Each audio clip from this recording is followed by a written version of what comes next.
Hello and good morning and a very warm welcome to all of you. My name is Tom Livock from AccessPay.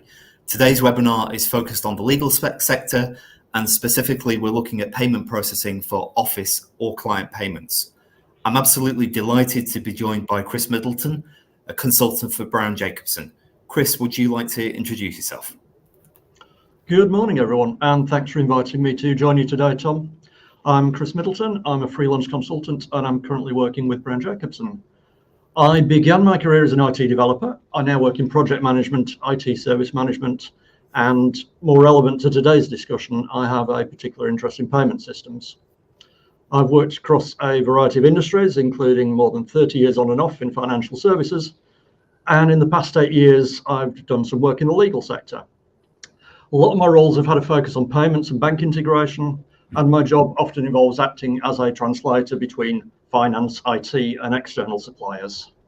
Thanks, Chris. And it's that translation where we sometimes speak a completely different language to everyday English. So we'll hopefully keep off some of that the specific language today. But in any case, in today's webinar, we're going to spend 20 minutes or so discussing why is payment important to law firms. What's changed in the sector that means payment automation has become a higher priority recently? Then we're going to find out specifically from Chris his first-hand experience of payment automation at Brown Jacobson, connecting their practice management system to their bank. And finally, what advice or recommendation Chris could give to a law firm or legal company that is considering automation today. If you do have any questions, please go to the chat box and you'll see that on the right-hand side of the screen. And we'll do our best to answer any questions as we go, or possibly answer the questions at the end if we have time. The webinar is being recorded, so if you'd like to watch again or share with any of your colleagues, you'll receive a link via email at the end of the session. Okay, Chris, so let's get started. For most organizations, I'm thinking generally in the market, not just law firms, payment automation is an important factor to improve efficiency, reduce fraud, and of course remove human error. Is there anything specifically different in the legal sector that means payment and possibly statement automation is in some way more important? Well, I don't think any organisation wants fraud, error or delayed payments, whatever industry sector they're in, but the legal sector I think does have some additional needs here. So regular business paying their suppliers or running payroll, they're spending their own money, it's the firm's funds. If you pay a supplier a day late, it's not great, of course, but it's between you and the supplier. If human error sends some money to the wrong bank account, that is definitely not great, but it's the firm's loss. Of course, you want to minimize the risk of those things happening. A law firm still has all this to do, of course, but in addition, they also have to look after client funds. The SRA set rules about handling client monies, and every law firm needs to follow those rules and move the money within those parameters set by the SRA. Automation can reduce the time taken for the end-to-end payment process. It can avoid the manual rekeying of data, which increases the risk of human error. And of course, many payments made by law firms on behalf of their clients are time critical. So if you think of property completions or major commercial deals, which can involve huge sums of money moving around and which absolutely must happen at the right time. And there's the potential for serious impacts to their clients and major reputational damage for law firms if they get things wrong. So that's interesting, because it's so what you're saying is you have the normal businesses issues with supplier payments, with payroll or expenses, but on top of that, there's also the issue of managing the client funds, and that client process is actually regulated. So you have a standard organization's automation requirements plus the additional needs because you're managing effectively client money as well. Sure, and those time critical payments. Yeah, okay, understood. So AccessPay in its history probably landed its first law firm back in 2015. And there has been some interest in payment automation ever since. However, in my experience, it seems like over the past 12 months, there's been an interest in bank connectivity. Is there something that's changed in the sector that's now making automation or bank connectivity a higher priority than it maybe was in the past? Yeah, so again, I think if you look at industry-wide or the other sectors, I don't think that law firms are that special in one respect, and that is that every team in every organisation, whatever the industry sector, they're always under pressure to do more with less, do higher volumes of work faster, more accurately, and at lower cost to the business. But I think what's probably focusing a lot of minds in the legal sector right now are the upcoming ISO 20022 changes. New requirements for CHAPS payments are just the first of a number of changes that are coming down the line, and thus the additional information that will have to be sent with many payments. Law firms are inevitably going to be looking at the payment processes. Perhaps they're thinking, can we use this requirement for change as a trigger or a catalyst to improve the processes we have?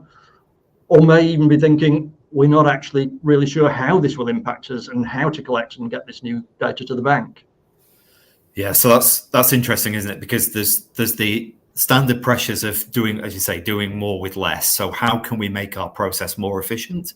And rather than using people as the solution, is actually can we automate our processes and at the same time make the company more efficient by doing that, make it more profitable effectively.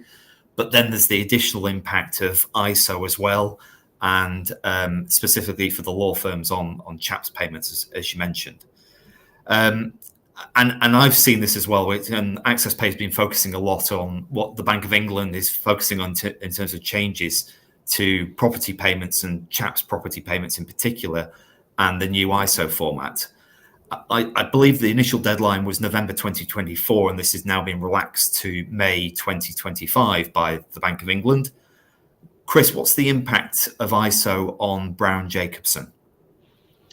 Well, they've already been talking to their practice management system provider about the new requirements. Obviously, there's new information that needs to be included in payment transactions. Initially, that's the purpose of payment and legal entity identifier fields that need to be included, and those elements have to be captured during the payment process and stored in the practice management system. So there is a reliance on the PMS supplier to do some work to enable that. That's not just a requirement for Brown Jacobson, of course, it's going to affect all legal firms. And so this should be core product development for the PMS provider to allow the capture of that data.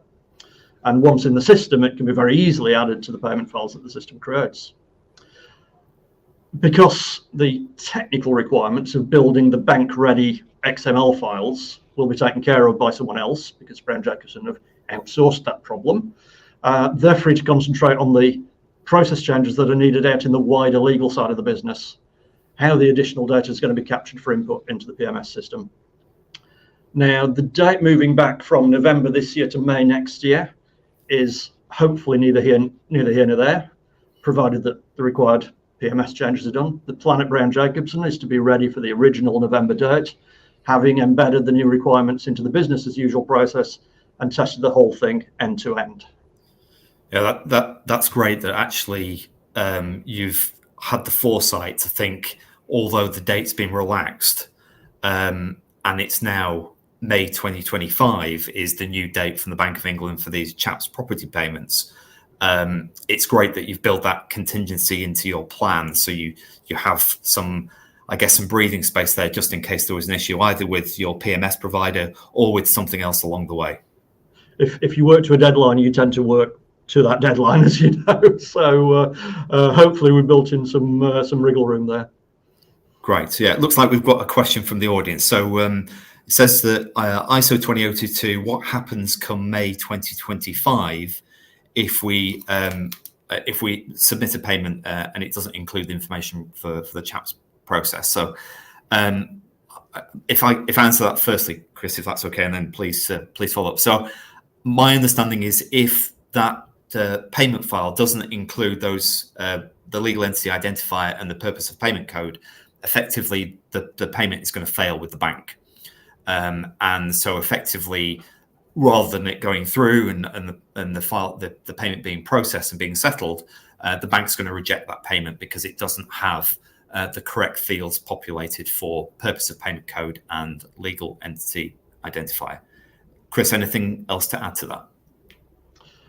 So I think the only thing I would add to that is that you need to look at where you're capturing that purpose of payment in your process. It's not just a list of one or two items. Now, I think for property transactions, which is probably what's going to affect most law firms from May 2025, it's a fairly short list of items, but I know that the whole purpose of payment code list is well over 100 items and varies by payment type. So you really don't want to leave this to the last minute. Yeah, this is actually quite complex. This isn't just a small change in terms of the plumbing with the bank. This is actually a significant change, and like you've already mentioned, you're building that into your plan with November as the date for Brown Jacobson to action these changes. So okay, great. We've covered some ground on ISO. Let's move on to your particular first-hand experience of payment automation. Would you mind just telling us what was your experience using your practice management system and trying to connect the PMS to your bank, please, Chris?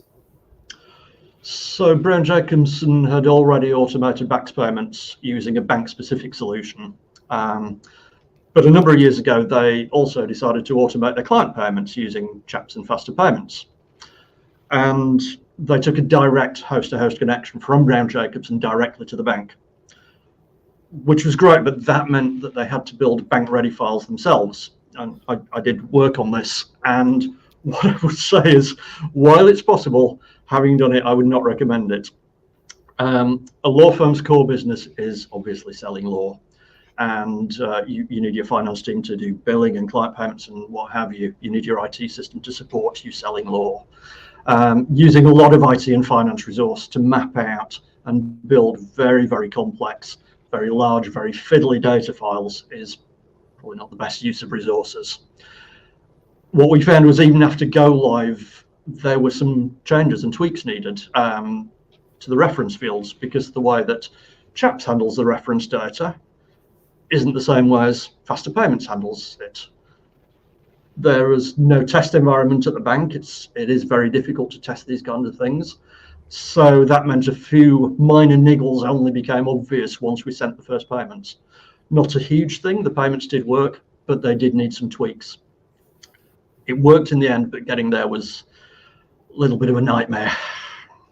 Understood. So there's a couple of things you mentioned there which are interesting. So firstly is the payment file for CHAPS is different from a payment file for faster payments. So effectively, rather than just getting one file out from your PMS, you had to get two different files out from the PMS to start with. So how was that? How did that feel? Having done the bulk of the work, it wasn't hard to do. It was just a fiddly thing to move references around. And bear in mind that was two payment types going to the same bank.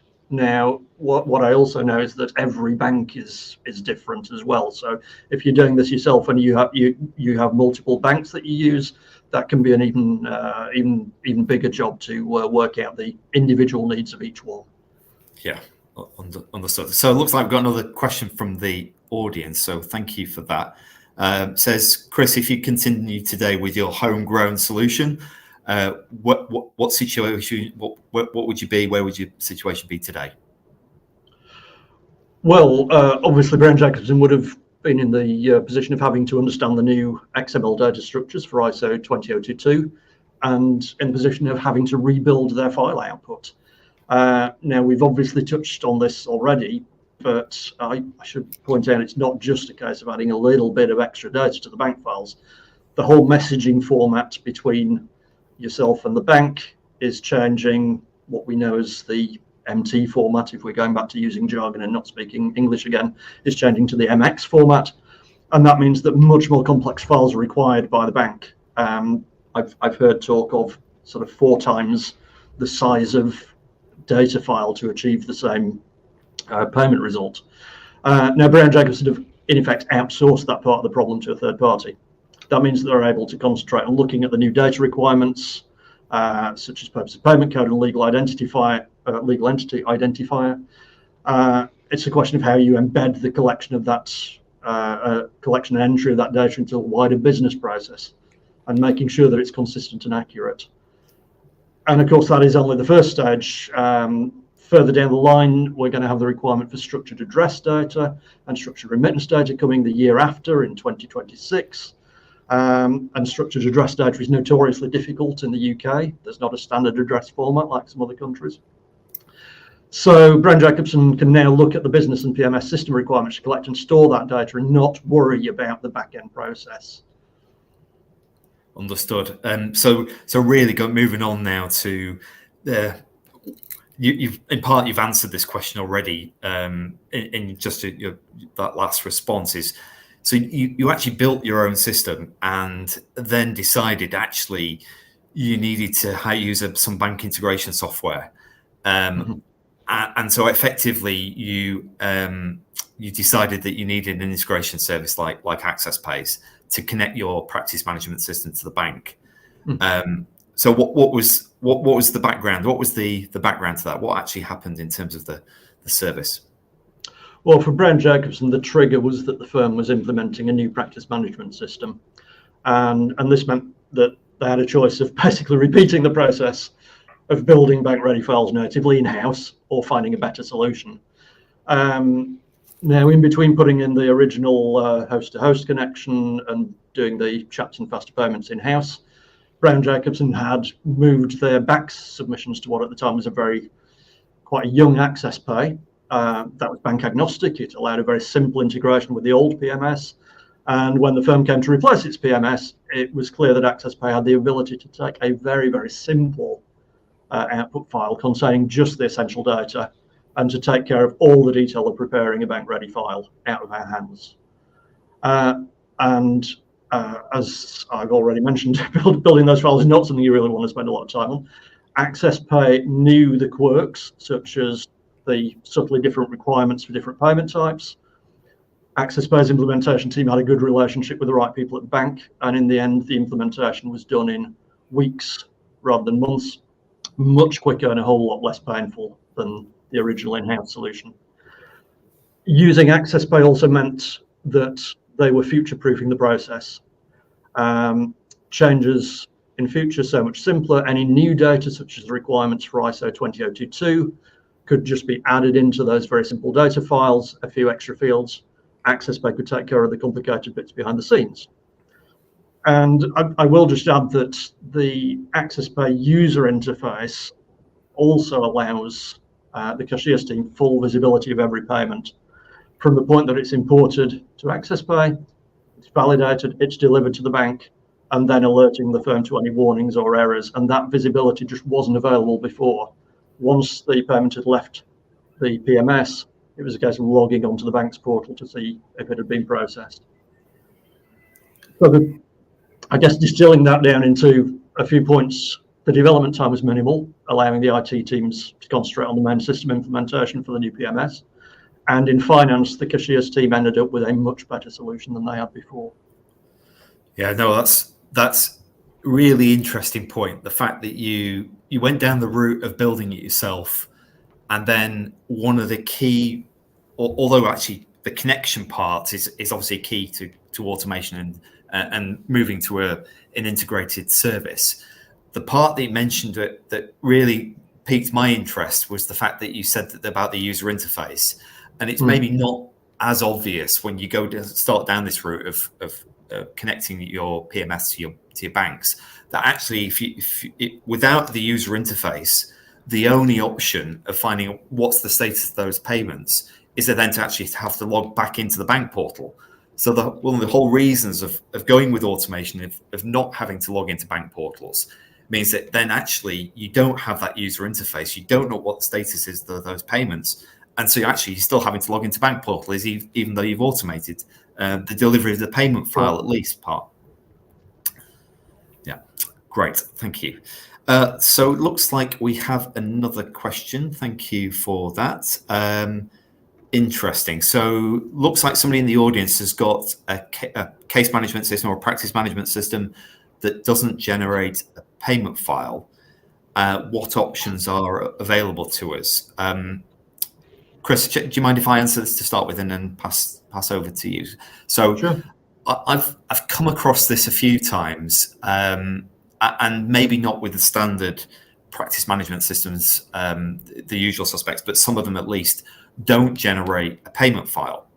And I was talking to a law firm about, well, actually, can you go back to your PMS provider and ask them, rather than us talking about this thing that's like a glorified payment file, which sounds extremely complicated, can they just generate a report which has the beneficiary bank details, the amount, and maybe a value date? And we could take that file, that report, and actually process that and deliver it to the bank. And so that's one conversation I've had with a customer on where their case management system didn't generate a payment file. Chris, any thoughts on that? I don't think I could add much to it. I think you've hit the nail on the head. We talk about payment files as if they're something amazing and wonderful and mysterious, but in reality, it is just data in a file. Like you say, if you can export a report file, you can almost certainly get something out that you can use as a payment file. You just need the basic details and getting it bank ready. All of that stuff can be taken care of outside the PMS or the CMS. Yes. Yeah. No. Absolutely. Yeah. Thank you for that. Okay. So let's move on. I think this is coming to the final part of the webinar. If there were a law firm or a legal company out there who was looking to automate their processes, what recommendations would you give, Chris, to help them put together that project and scope out what their requirements would be for payment automation? Okay. I think I would say don't just see this as a technical exercise in automating the last little bit and sending your payment files. Look at your existing end-to-end process and look at what you want to achieve. Can you use this as an opportunity to improve things? Who is collecting the payment data and entering it, and when and where and how? Where do payments get authorized and who needs to do that? And can you build that aspect into your PMS payment workflow? At Brown Jacobson, the client payments are all fully authorized in the PMS. And when they're sent to AccessPay, they just flow straight through with no further human intervention. So think about how you want to report on payment data, because that can affect how you structure and group your output. You will need to speak to your PMS provider, because if you're looking at this kind of automation, you will need to capture and store the additional data required for ISO 20022. Now, I would expect that they should already know this and be doing the required development work, but it is worth checking. The actual job of getting the payment information to the bank is only a small part of the overall process, and that can, in fact, actually be one of the easiest parts. That's really interesting. So actually, the part that everyone focusing on is how do I get the payment file from my PMS to my bank, which is actually what you're saying is that's 50% or whatever percentage we decide to put on it. But actually what you also need to really consider is how do you report on that? And reporting meaning both how do I know the status of those payments that have been delivered to my bank, but also what information do I need for either audit, compliance, SRA regulation or otherwise to make sure that actually we have a complete end-to-end process. That probably leads us on to a whole load of other questions and topics we could talk about. And actually it just looks like we've got another question. So just bear with me a second. It says, we have multiple banks and processing payments in multiple countries. How do we start a project that isn't just UK focused? Chris, do you want to take this, or shall I answer it? Whatever you want to do. Sorry, I lost you there. I'll start, and then please, yeah. So when you're looking at, so we refer to these as multi-banked, multi-geo projects, and the key factors are which banks do you want to connect to, and what's the business case for automation. So, for example, you might say, okay, so we're a UK-US law firm. We're processing a large volume of payments in the UK, large volume of payments in the US, but we've got an entity in Singapore, and using HSBC, for example, in Singapore. My question would then be, okay, great, UK-US business, sounds like you've got some large volume of transactions going through there. The business case for automation would make sense, but actually, how many payments are you making in Singapore? And does the business case stack up for automating those payments as well as your UK and US payments? Or actually, do you leave that as a manual process? And really, that's a question that's based on what's the business case for automating those other countries which maybe don't have the same volume as the primary countries. Chris, anything else to add to that? I think the volume question is a really important one, because there obviously is a cost involved in automating. There is a cost involved in not automating, so you're going to have to balance the two. I think I'd also add that the more banks and the more countries you add, the more complexity you're adding again to what is required for that last little bit, those bank-ready files. So you need to be sure that you're talking to the right people who can tell you exactly what's needed in those, where it's needed, and make sure that you don't have the little niggly problems that you have that we had when we originally went live, where something's in slightly the wrong place. Getting something in slightly the wrong place could mean just that your reference isn't as obvious as it might be, or it could mean that the whole thing just falls flat on its face. So the more complexity you add, the more you need to be sure that you're working with the right people to help you get that right, I think. Yeah, the complexity thing is a key part for these types of projects, isn't it? Because you almost don't want to boil the ocean. You want to make sure you're focusing on where is the biggest bang for the buck, or where is the biggest pain point.